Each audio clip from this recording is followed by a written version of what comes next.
Hello, good morning, good afternoon, good evening. My name is Matt Kovac. I'm the Executive Director at Food Industry Asia, based here in Singapore. Welcome to Switch and welcome to the Alternative Proteins panel.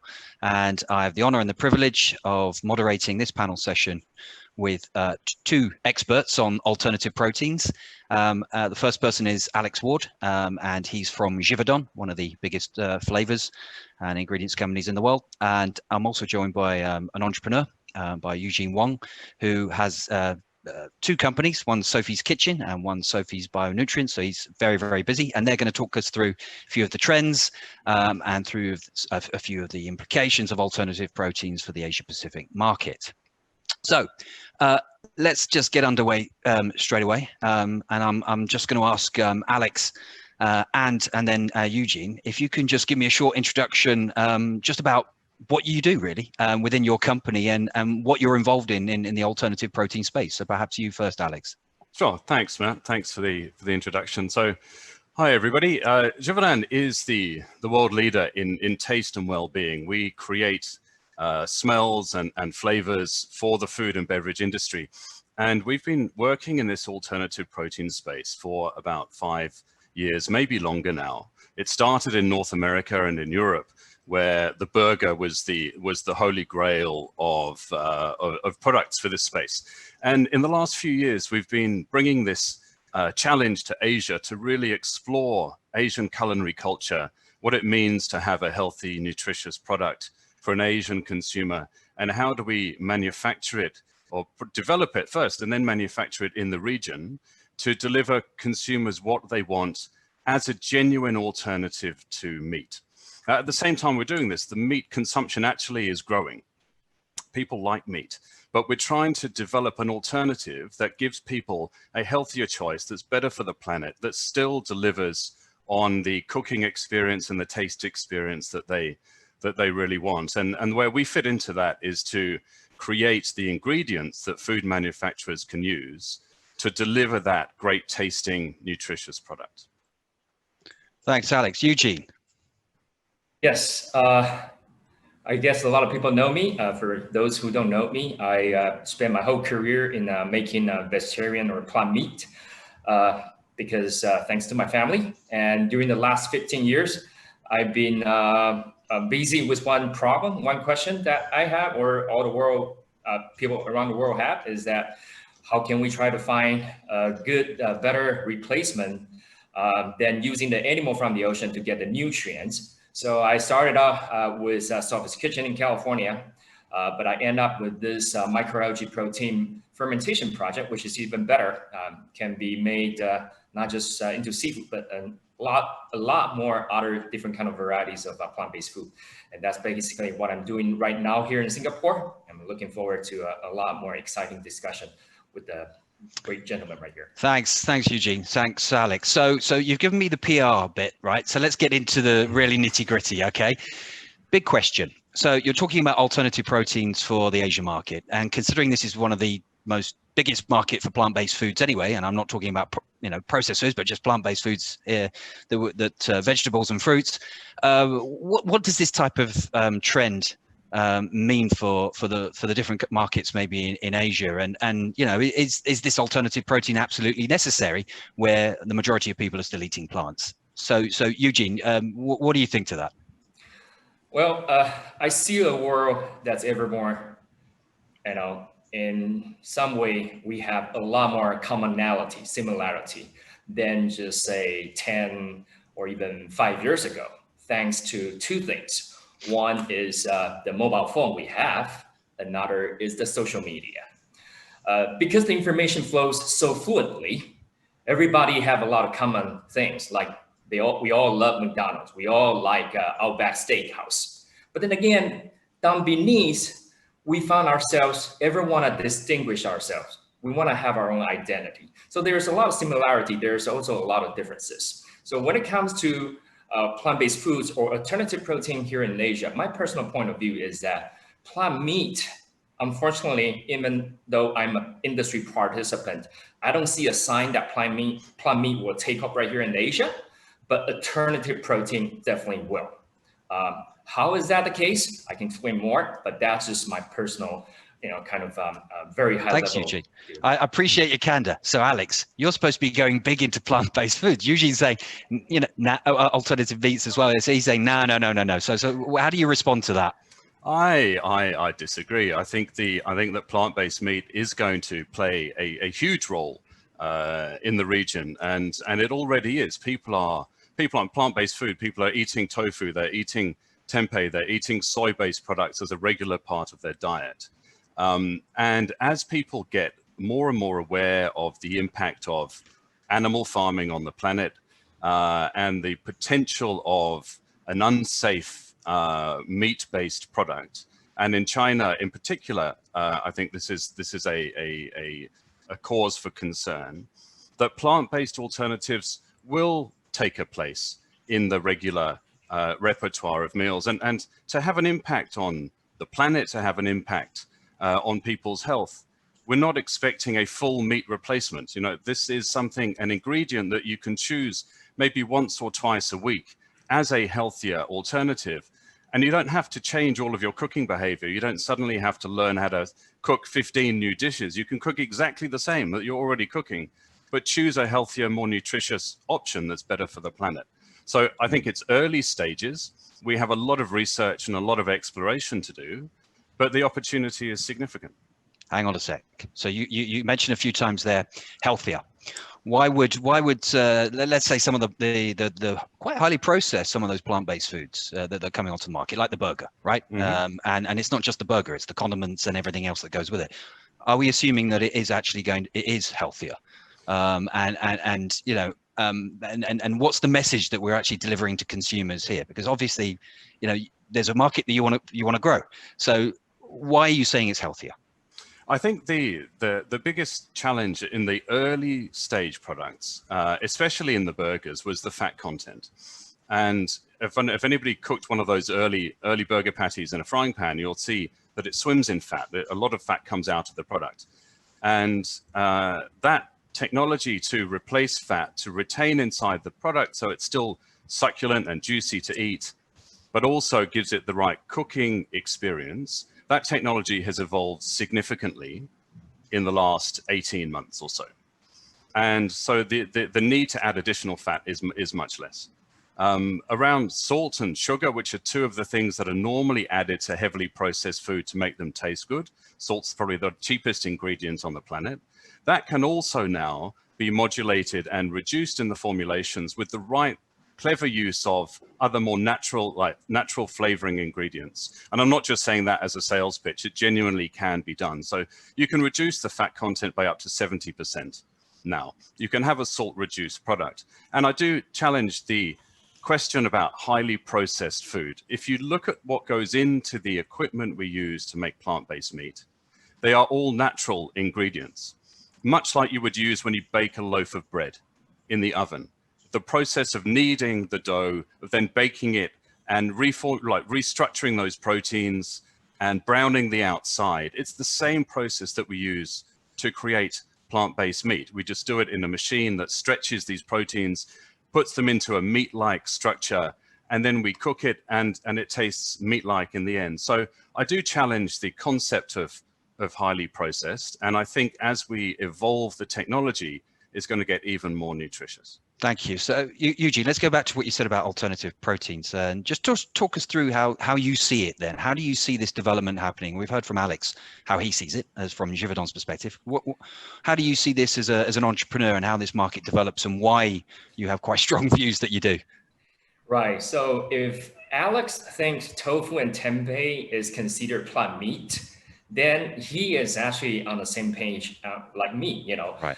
I don't consider tofu and tempeh as plant meat because it's such a traditional diet in a lot of places in Asia. Sure.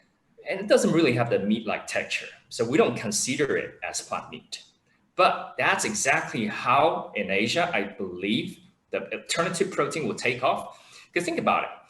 People think tempeh and tofu been around for like hundreds and even thousands of years. So when you talk to people about the production process, it is a lot easier to convince them that this process is a lot healthier and naturaler than any kind of plant-based burger, right? So what we as an industry participant needs to do is just like what we Sophie's BioNutrients are doing here in Singapore, is that give people another different kind of plant-based protein source. Because what we have when it comes to plant meat or plant-based protein today is just what? Soy, wheat, maybe chickpea, quinoa, a little bit mung bean. That's it. No more than 10. But when it comes to animal protein, if you're eating animals, you got 5 from the land, 20 more if you're Japanese from the ocean. Voila, that's a lot of choices for any animal eaters. So why can you convince them to swing over to eat plant meat? The only way is to add more options of protein sources. And by that, using the traditional Asian plant meat, so to speak, the tofu, the tempeh, these kind of things, wow, I believe people will naturally like it, will naturally accept it. That's how I envision the future of the Asian market. Don't get me wrong, this is only specific to Asian. For the rest of the world, this is definitely not the case. But for Asian market, I believe that's the way to go. And as an industry participant, I like to see plant meat take off right here as well. Don't get me wrong. Alex, just on that, let's spend a few more minutes on that consumer acceptance piece then. Yeah. So how in Asia, there are those who are willing to experiment and try new things, but there's a very, very strong local food culture, which is extremely traditional, despite some westernization of diets. So how do you, from your perspective, as an ingredient or as a supplier to some of those big brands, how do you see this playing out with consumers? I think it all comes down to the cooking and the eating experience. Here in Singapore, people love their food, and they won't compromise on that experience, irrespective of what it is that goes into it, right? So let's talk about maybe something like a sumai, a dumpling.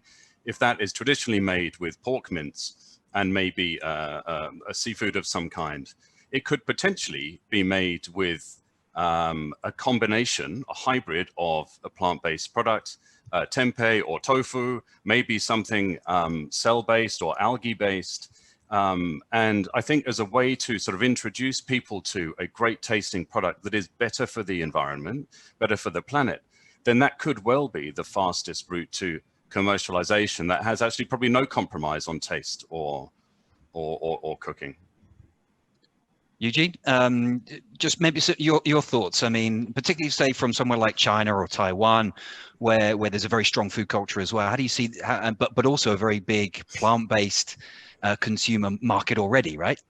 Right. I kind of agree with Alex's comment, but a slightly difference in my point of view is that, like say, for example, I just mentioned this in another day on other panel, is that the fishball Singaporeans so favor, so love today. Compare the fishbowl they're eating today to that just 20, 30 years ago. 20, 30 years ago, that fishbowl is 70% fish, 30% plant-based or some other things. Today, it's in reverse. 70% plant-based, 30% fish. Going forward, same thing will apply to the Chinese shumai or whatever of these kind of processed foods. So I'm agreeing with Alex on that point, is that there will be a very popular hybrid products coming out in the market made with the alternative protein. But possibly, in my point of view, will not be 100% plant-based. Because why? Consumers here in Asia, especially East Asia, they like consistency. Consistency in price, consistency in quality, consistency in flavor. And that can only be achieved down the road by a little bit of animal ingredients and with a lot of improved and advanced plant-based technology to make it happen.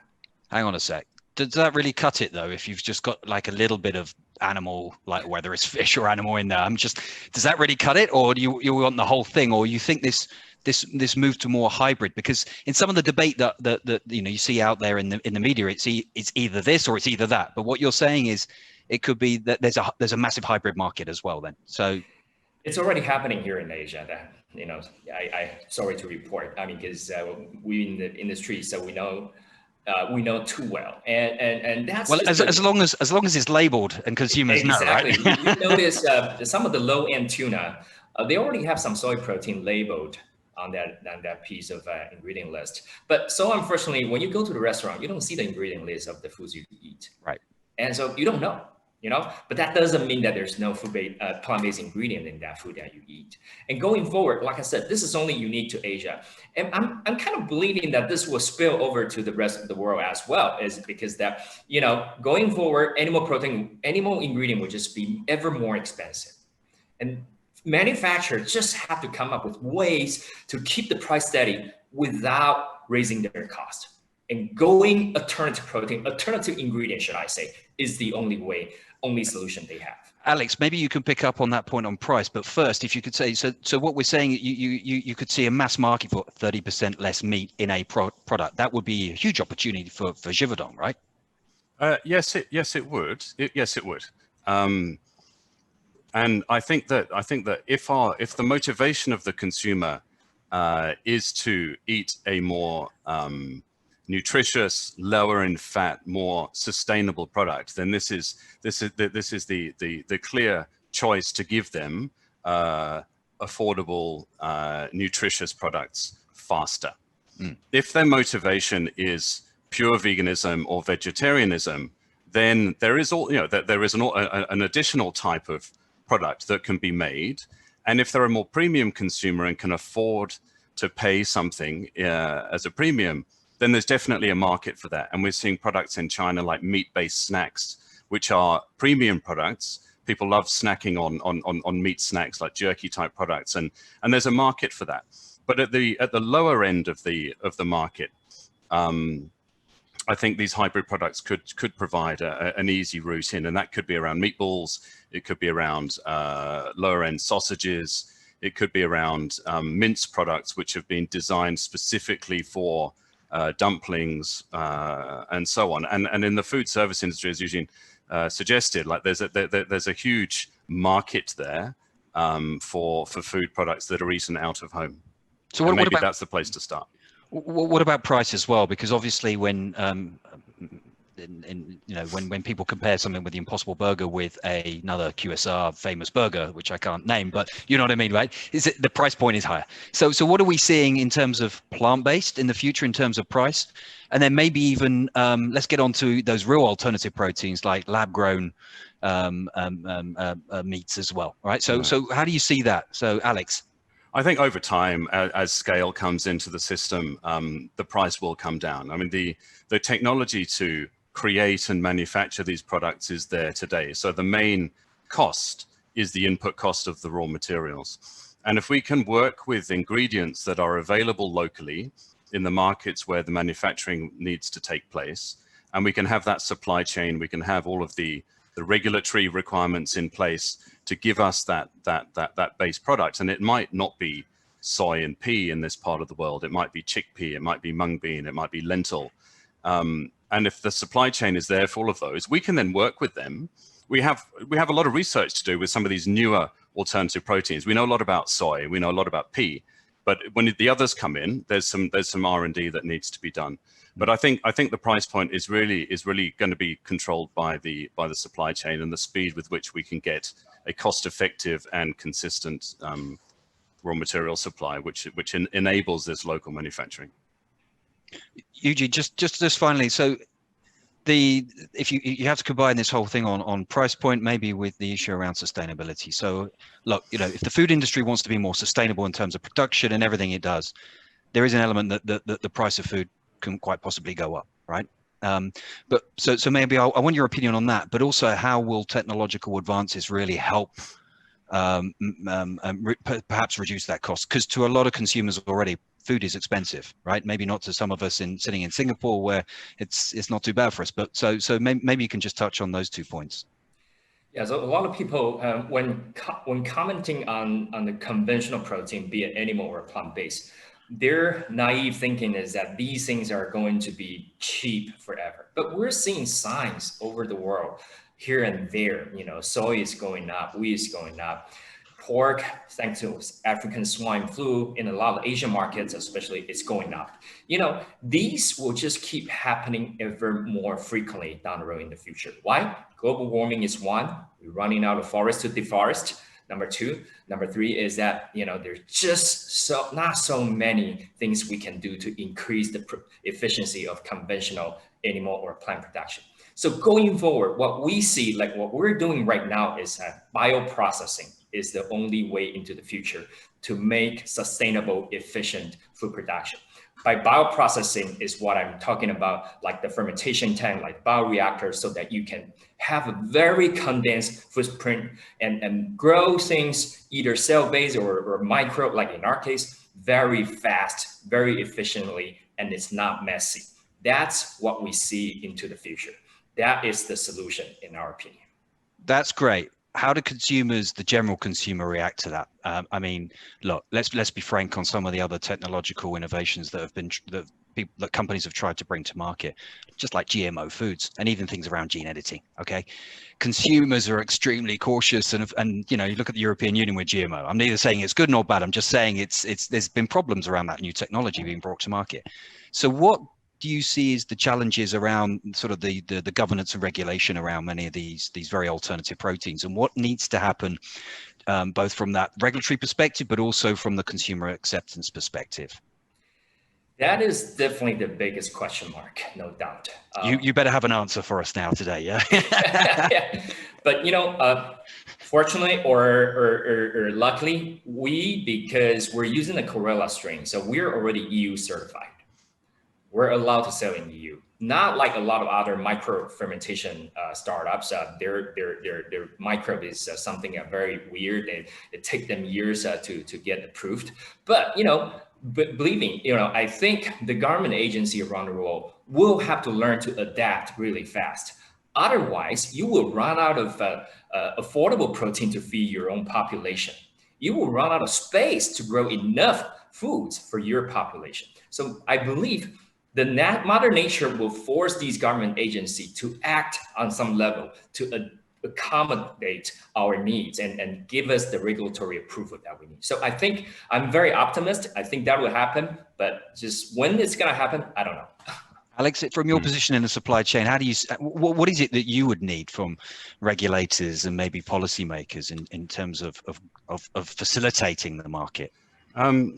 We need a clean, approved, by clean, I mean clean tasting, and regulatory approved product to work with. So we have all of our flavorings obviously regulated heavily and approved. And what I find encouraging, Eugene, is that when in the flavor regulatory side, often if it's approved in Europe, it's where people look for the basis of the approvals for new things in Asia. And I wish you all the best, and I hope that transition happens as well for your products. But we can help to lobby the ingredients that we use, but we don't have a control over those inputs. But well, in some of the conversations Eugene and I have had, it's super exciting that you can tailor some of these bioreactors to have specific amino acid profiles that are commonly found in meat-like products or meat products. And so there's potential there to even create some of the flavor in the bioreactor. So then you've got some of the job done when you get these ingredients to play with. And that to me is where we can really get into some exciting space. So in terms of the markets in Asia that excite you the most, excuse me, which ones would they be and why? China. China is for me because of the scale. We're having a lot of success in China with different types of products, and this is anything from meat snacks through to meatballs, through to slices of meat, minced products. Starting to get into seafood type products as well. And so I think the range of culinary culture and dishes in China lends itself to any product that can find its way onto the market in a consistent and affordable way. But we're also seeing a lot of opportunity in Japan and a lot of interesting technology from a food product development perspective coming out of Japan too. But then I think Southeast Asia, there's a lot of investment coming in Singapore. This is really a hotbed of innovation now, and the government is doing everything that they can to support it. And you know, every week we're getting a phone call from somebody who's either investing or something to do with a new startup or somebody that's sold out of somewhere in North America or Europe and has now decided that Singapore is where their next venture is going to be. There's a lot of activity here. So I think as the center for Asian product development, this is it. I think we're sitting there now. But for the markets where we're really going to make an impact on a high scale, then I'd be looking at China. Eugene, your thoughts may echo those, and you've been a recipient of a bit of money here as well in Singapore. So congrats. Thank you. So totally agree with that, Alex. China will be the biggest wild card going forward when it comes to alternative protein. They will either take on it very, very fast, so fast that in the blink of eyes, you're too late already. So China, we're closely watching it, but really, it's a big black box. No one understands how the inner working is operated. So it's a very tough job to predict when plant meat or alternative protein will take off right there. But I like Alex's comment on Singapore, how important it has played in this new technology. It is, I guarantee you that, in my personal opinion, Singapore will be the most important location of this kind of research throughout the world, not just here in Southeast Asia or Asia. So how do you see that playing out, though? Does that mean that Singapore, it becomes obviously more of a hub for innovation and R&D around these things, but also a bit of a center for startups and investors too? Or, but because it's a relatively small market, we know, and you want to be closer to the consumers, maybe not just China, maybe Indonesia. No one talks about India, by the way. Is that because you're ignoring India? I don't know. But how do you see that? Singapore is the magnet. It's a small but powerful, strong magnet. I'm a very good example. I was attracted to here. And today, with the technology, like I showed you, with the mobile phone, with the internet, social media, you don't really have to be in that market to get information from that market. And the reason why we don't talk too much about India is exactly because they already have their own thing. They don't really share a lot of these things out. So we don't really can talk too much about it. That's just my personal 2 cents. Yeah. Alex? I think as a knowledge center, Singapore is really forging its own path for the region. Givaudan is making a huge investment here in a new innovation center specifically for alternative proteins, and that's opening up in March. And we've done that for good reason, because the talent is here and the support is here. And if we look externally of what is needed to be successful in product development here, you need all of a broader ecosystem, all of the ingredient suppliers, and most of them are headquartered in Singapore as well. So we can have an innovation center here with full extrusion capability, and have all of the nutrients, all of the protein sources, all of the oils and fats and starches readily available. So our chefs and our product developers have everything they need in one place to develop the next, the next range of products for any of the markets. And then we'd work with a particular market to test it out and make sure that it tasted right for that market. And consumers are very unforgiving, so there's a lot of work to be done. So just this is the last question, actually. You two have been extremely bullish, and I wouldn't expect to hear anything else from you two both, right? Obviously. But how has COVID had any impact at all on the short term, obviously, but on some of the medium to long term fundamentals around the alternative protein sector? Has there been anything that you've seen, or not at all? So Alex, maybe you start. I think shopping behavior has changed significantly, and a lot of products that have a strong online presence have actually grown more than they would have done pre-COVID. And I think in China in particular, if we look at the data we receive from all of the online shopping companies in China, that these alternative protein products are really flying off the shelves. I think from a sort of broad consumer trend that's here to stay, everybody's much more focused on health and nutrition than they were before, and safety. And therefore we're seeing interest and trial of new products actually increasing significantly. So COVID has been good for the meat alternatives industry. Eugene? Yes, so I think alternative protein or plant meat is going to be exploded after COVID-19, thanks to the pandemic in US and the Europe, Western market. But however, in China, you know, from what I know is that people got a lot more information on plant meat and alternative protein, but not necessarily actually eating it. This is something weird, but they know more. That's better. And I'm looking forward to a new change down the road in the future. Alex, Eugene, thank you very much. Thank you. Thank you. Thank you for having me. Thank you.